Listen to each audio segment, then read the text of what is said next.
Here's the latest news from the Caucasus Neighborhood. In Georgia, President Mikhail Saakashvili and Prime Minister Bidzina Ivanishvili held a formal meeting to discuss their very stark differences. Saakashvili reiterated his promise not to dissolve parliament, which is controlled by Ivanishvili's Georgian Dream Party. Ivanishvili has been pushing constitutional amendments to limit the president's power, as the two political rivals continue their uneasy cohabitation in the run-up to presidential elections in October. Likely a result of Prime Minister Ivanishvili's more conciliatory stance towards Russia, Moscow has decided to effectively lift the 7-year ban on imports of Georgian wine and mineral water. The ban costs Georgian products their largest foreign market.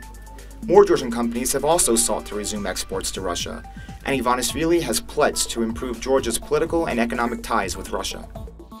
President Saakashvili continues to oppose such relations with Russia. In a visit to Baku, according to Civil.ge, the president said that Russia was preparing the same scenario for Azerbaijan, referring to what he calls Russian intervention in elections to bring pro-Russian figures into power, as he claims happened with his rival Ivanishvili. Though Azerbaijan has always maintained a much more nuanced view on relations with Russia, it is apparently taking the idea of a threat seriously. In a meeting with a group of Turkish journalists, Deputy Prime Minister Ali Hasanov made the claim that in a new war over Karabakh, Azerbaijan would find itself fighting not just Armenians, but Russians.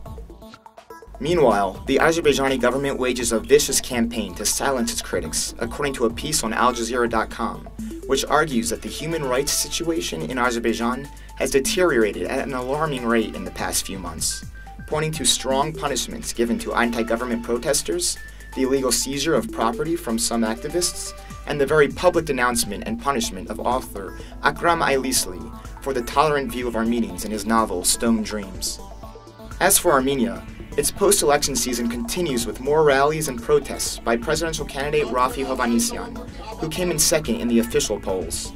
Meanwhile, a bizarre subplot to the elections continues to play out, with the arrest of a presidential candidate for the shooting of another. Candidate Vartan Setrakian was taken into custody in connection with the shooting of candidate Bayrut Harikyan. And that's the latest news from the Caucasus Neighborhood.